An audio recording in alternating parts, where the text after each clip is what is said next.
Hello, welcome in everyone to the Bulldog Business Show. This is one of the platforms where we showcase all the great things happening in the MSU College of Business. Be sure to follow us also on social media. We're on Facebook, Instagram, LinkedIn, and X. We got them all covered. So in this installment, we're going to talk to some familiar faces in the College of Business or taking new and expanded roles. We're going to get to that in a moment. But first, as always, our business bites. So we're sending kudos and congratulations to three of our colleagues today. First of all, Dr. Emily Merritt was recently honored by the university with the Online Teaching Excellence Award. Her dedication to excellence in online education and commitment to student success is making a meaningful impact. We are proud to celebrate with her this accomplishment.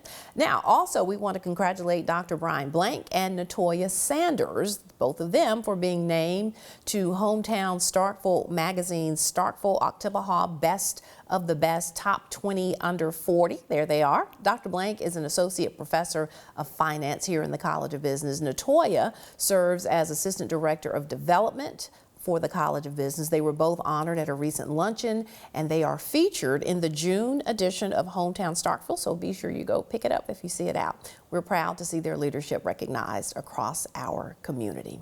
All right, now to our first guest today, Dr. Jennifer Sexton, newly appointed Director of Business Honors Programming. Dr. Sexton is also Associate Professor of Management. Great to have you here. Thank you. So let's talk, before we get to your new role, give us briefly your MSU story. I'd love to get that out there first. Oh, yeah, absolutely. So I started here in 2019. I was formerly an assistant professor at West Virginia University, and at the opportunity I had to come back home to the South, I absolutely took it and joined the Mississippi State family. All right. Well, you now have taken on this new role here in the College of Business as a Director of Business Honors Programming. What does that entail?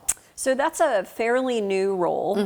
I think we have honor students in the College of Business, but there hasn't really been a guiding sort of leader in that space. And so for us, it's developing programs, courses, help supporting our honor students, and helping to recruit and attract more honor students to the College of Business. What are ways that the college can support these honor students? So they have a very big path ahead of them. So in addition to the normal coursework that they have to do as students, they have the cursus honorum, which is their path of honors. And so it requires them taking additional honors level courses, not just general honors seminars, but also discipline specific courses and honors. And so they'll have to do that. There's a study abroad component for them. And there's also an honors thesis that they have to complete. So they've got quite a heavy load ahead of them. And for the most part, our students are sort of doing that on their own right now. They're seeking out faculty that can help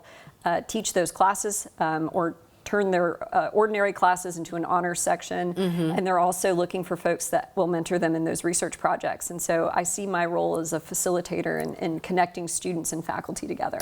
Those honors courses that they take and those extra opportunities, will they be more intense, I guess, in the rigor of the work that they do? Absolutely. And so in addition to what the Shackles Honors College offers them, for example, a finance course would have an additional project or case study or some additional component that takes it just from a finance class to an honors finance class.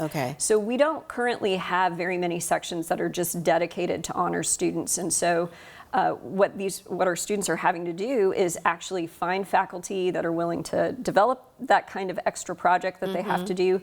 And so that's in addition to the extra workload that the students have to do, they also have to do the administrative component. And so anything I can do to help them in that capacity, that's what I see my role as. Talk about this honors track that students can be on, how it enhances their educational experience at the college level. Oh, absolutely. So it's challenging, right? So we're asking students to do almost graduate level work. And so when I think particularly about the honors thesis research project that they're doing.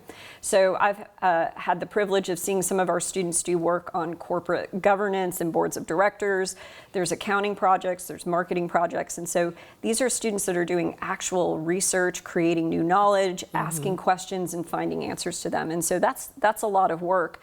not just for the student, but also for the faculty member that's supporting them in their research project. And I think it sort of sets them up, if they weren't thinking about graduate school, to say, I can do graduate level work. Oh, absolutely. And so one of the things, just from my own experience looking at PhD applications, one way to distinguish yourself is research experience, right? So it doesn't matter, you know, we have lots of applicants with great GPAs, high test scores, but if you have any experience doing research, if you've got honors level work, that's a good indication that you've got some elite academic talent. So the job ahead of you now, as you said, is to act as a facilitator to find these opportunities for our students so that they're not sort of out there trying to figure it all out by themselves. Yes, and it's also to help support the faculty. So, you know, faculty want to help our honors students, but we don't necessarily come trained to do that or have the experience, and so I also see myself as a resource for faculty that are looking to support our honor students as well. Well, congratulations on the new role, and we're thank happy you. that our students and our faculty are now going to have this extra support to set them on a good track. We appreciate it. Thank you. All right, stay with us. We will be right back.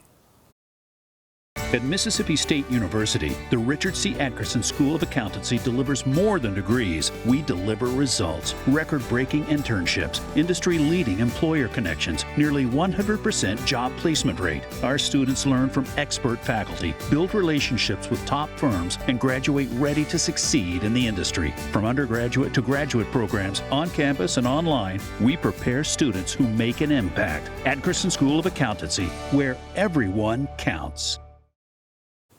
All right, everyone, we are back, and joining us now is Dr. Erik Markin. He is Associate Professor of Management and also taking on a new role, Director of Study Abroad for the College of Business. Dr. Markin, great to have you here. Thanks for having me. All right, I've talked to you before during this show, so you can give me a teeny tiny bit of your MSU story. How about I got here in the fall of 2019 and fell in love with the place. Tickled to be here. Well, we're glad you're here. Thank you. So let's talk about this this expanded role now as Director of Study Abroad. And Dr. Sexton, in talking about components of what she's doing with honor students, includes some study abroad. That's right. Let's begin with why those type of experiences are good for students. Oh my goodness, those experiences. I mean, they are a differentiator for our students, right? They introduce them to new cultures, to international business, right? The thing about international business is it's a relationship. And our students get an opportunity to not only develop those relationships, but expand on that, go back, right? They've had some experience traveling abroad. It's not as scary as it once, you know, maybe thought it was.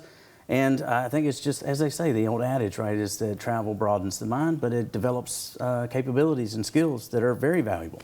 I think you were a natural fit for this because you've been traveling with students for a while now. Talk about some of the trips that you've taken with students. Oh my gosh, well, my trips are great, right? Mostly I go to Europe, and so this year we're heading to Spain, we're heading to France, and going to end in the Netherlands, so we'll cut across the continent there. But other programs in the College of Business, right, this is the thing I think that this role is really useful for, is trying to help sort of centralize a lot of this for our students so that there's a place that they know to go to for, you know, the Christmas markets trip that's coming up in December in Prague and Munich.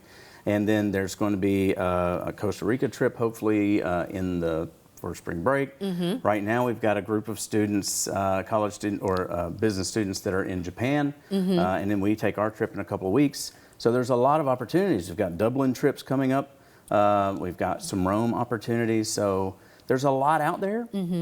I'd like to bring it in so that students are able to kind of know where to look for these things and get a go-to person. Absolutely. Give you the information. The cool thing about a lot of these trips also, it's not just the College of Business, so there is collaboration with other colleges, right? That's correct. Yes, my trip is an interdisciplinary trip, and a lot of the other students from any other college are allowed to come in and participate in that trip. So that's really it broadens everyone's mind. That those connections with students are forever. Sure. And you know, the experiences and the reflections that they take away help everybody, you know, and when they talk about that stuff, it's really cool to see the light bulbs going off from other perspectives. Is there any expansion or any particular goals that you have just thinking about right now? Yeah, right now, I think my major thing is trying to get my arms wrapped around all the offerings that we have in the college specifically, and then understanding how to measure success on the different sort of goals that we have yes, to expand those offerings,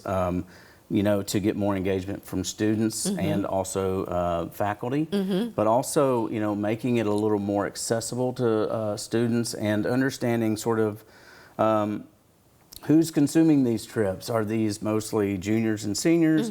What do we have for freshmen and sophomores?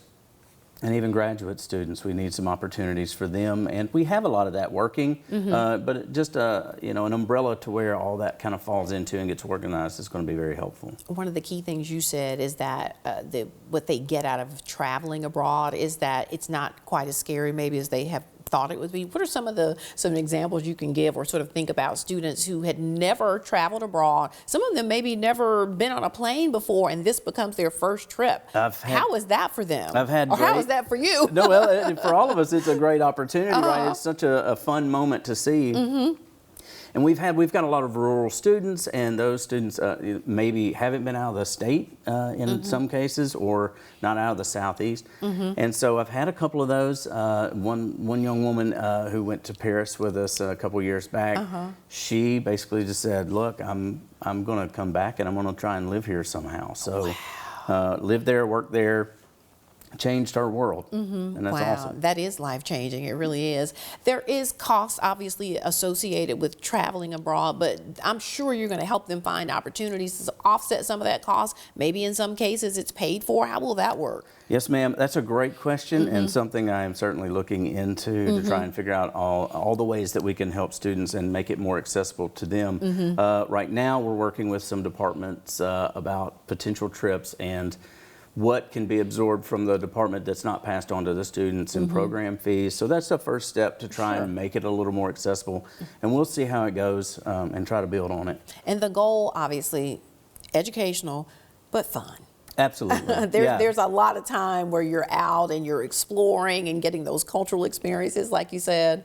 Yeah, there are. I mean, it's just, it's the best that you can do, right? I mean, what a classroom when it's another country or city, and it's just a lot of fun and meaningful. If students want to get in contact with you, can they just shoot you an email? Where's your office located? Absolutely. I'm in McCool, 3rd floor, 302. Come find me. I'm easily findable on the website and the directory. I say at least come and have the conversation with you. Absolutely. And then sort of just see what possibilities are there to think about it. We will be doing a few meetings and, you know, to kind of get to know, once we get our arms wrapped around everything, that way students will have easier access to the information to travel. All right. Well, thanks for what you do. We appreciate it. Thank you. And happy traveling. Appreciate it. All right. We want to remind you, as always, how to join Club 1915. If you're watching us, we have a QR code. There it is. It's on your screen. Take your phones out, scan it. It'll take you to the site where you can find out more about Club 1915. You can join there. If you're listening to our podcast, the website is business.msstate.edu/Club 1915. You'll get monthly updates from the dean, and you'll also get invitations to our fun Club 1915 events that are happening across the country. We have one coming up this month, the month of June. We'll be in Starkville at the restaurant Tyler upstairs, so you should be getting information about that very soon. That's all the time we have today. Thanks so much for joining us for the Bulldog Business Show.